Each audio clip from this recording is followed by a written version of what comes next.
నిన్న చూసాం. ఆ ముషిలోడు, ఆ చంద్రబాబు అంటాడు జగన్మోహన్ రెడ్డి. ఆయన 3 మీటింగ్లు, ఎవడ కుర్రోడు ఎవడ ముసలోడు, రోజుకి 3 మీటింగులు మండు టెండలు చేసిన వాడు ముసలోడా? ఏసీ బస్సు వేసుకుని ఆ బస్సు పై నుంచి మాట్లాడేటప్పుడు కూడా అటు ఇటు కూలర్లు వేసుకుని మాట్లాడేవాడు, ఏదో ఒక మీటింగ్ చేసేవాడు. యువకుడా? మీరే నిర్ణయించండి. ఎవరు కుర్రవాళ్ళు, ఎవరు యువకులు, ఈ రాష్ట్రాన్ని గాడిలో పెట్టగలిగిన వాడు ఎవడో మీరే ఆలోచించండి.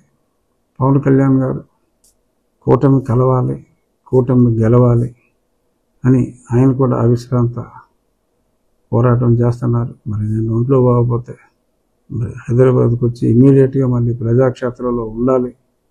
మరి అక్కడ ఇచ్చిన కమిట్మెంట్ల కోసం ఆయన కూడా ఆరోగ్యం సైతం లెక్క చేయకుండా మరి అనారోగ్యం, జ్వరం వచ్చింది, అయినా సరే ఆయన వెళ్ళి పోరాడుతున్నారు.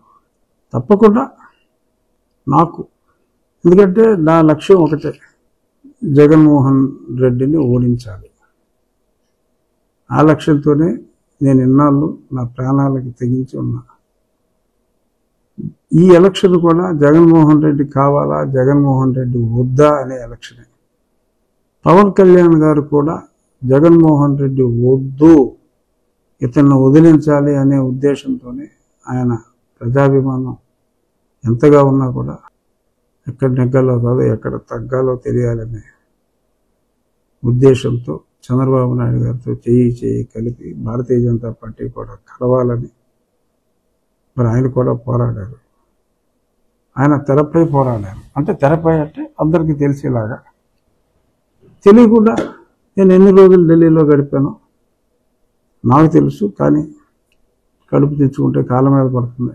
నేను ఇప్పుడు ఏమి మాట్లాడినా అపార్థం చేసుకునే పరిస్థితి కాబట్టి అర్థమైన వాళ్ళకి అర్థమైనంత నేను అంతకంటే ఎక్కువ మాట్లాడను.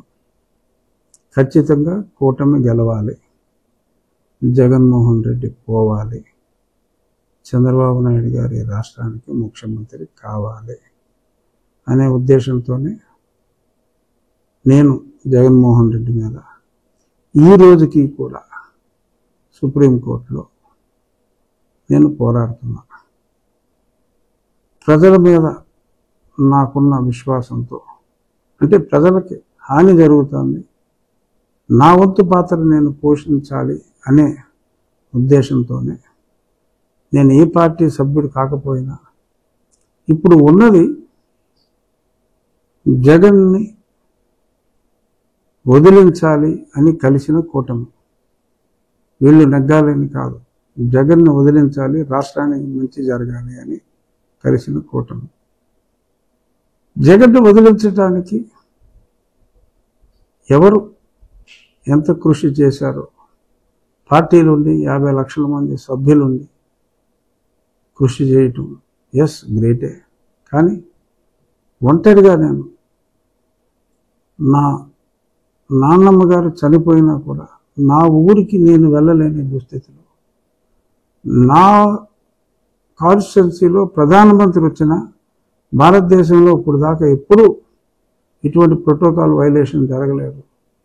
నా పేరు రాసిన తర్వాత కూడా డిస్ట్రిక్ట్ కలెక్టర్ మరి ప్రధానమంత్రి ఆఫీస్కే ఫోన్ చేసి నా పేరు తీయించేసిన ఘనుడు జగన్మోహన్ రెడ్డి. అయినా నేను అర్థం చేసుకున్నప్పటికీ కూడా ఎదురీది నేను నా పోరాటం కొనసాగించాను. ఎన్ని అవంతరాలు వచ్చినా ఈ జగన్మోహన్ రెడ్డి అనే దరిద్రం ఈ రాష్ట్రానికి ఉండకూడదు అని నేను ప్రొసీడ్ అయ్యాను. సో పోరాడేవాడు ఎవడు ఈ కూటమిలో ఉండకూడదు అని ఎవరైనా అనుకుంటారని కూడా నేను అనుకోవట్లేదు. It's an aberration, it's a mistake by miscommunication by some vested interested people. కాబట్టి తప్పకుండా చంద్రబాబు నాయుడు గారు నాకు న్యాయం తప్పకుండా చేస్తారు అనే పరిపూర్ణ విశ్వాసం నాకుంది. ఎంతోమంది ఇంకా నాకు మెసేజెస్ తుప్పర్లుగా వస్తూనే ఉన్నాయి. నా మెయిల్ బాక్స్ నిండిపోతుంది. అందరికీ నేను ఒకటే, రాష్ట్ర ప్రజలు ఎలా అయితే మరి ఈ కూటమిని విశ్వసించి ఈ నియంతని పంపాలనుకుంటున్నారు, అందరూ భయపడే రోజుల్లోనే నియంత నువ్వెంత అన్న నన్ను వదిలేస్తారని నేనైతే అనుకోవట్లేదు. తప్పకుండా 1-2 రోజుల్లో న్యాయం జరుగుతుంది అనే. ఎందుకు నేను చెప్తున్నాను ఇది ప్రతిరోజు? అందుకని నిన్న చెప్పా, మధ్యలో 2 రోజులు మాట్లాడలేదు, వేరే విషయం. ఎందుకు చెప్తున్నాను అంటే, చాలామంది రకరకాల ఆప్షన్స్ చెప్తున్నారు నాకు. వద్దండి, అటువంటి ఆప్షన్స్ ఏమీ వద్దు, నాకు న్యాయం జరుగుతుంది అని నేను వాళ్ళందరికీ చెప్తున్నా.